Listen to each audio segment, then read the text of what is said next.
वो लोग बहुत खुशकिस्मत थे। वो लोग बहुत खुशकिस्मत थे जो इश्क को काम समझते थे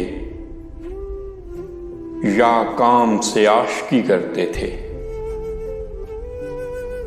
हम जीते जी मसरूफ रहे, कुछ इश्क किया कुछ काम किया।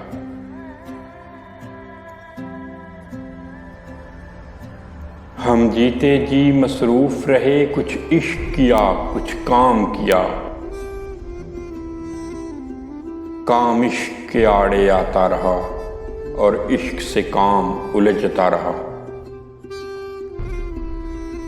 काम इश्क के आड़े आता रहा और इश्क से काम उलझता रहा। फिर आखिर तंग आकर हमने दोनों को अधूरा छोड़ दिया।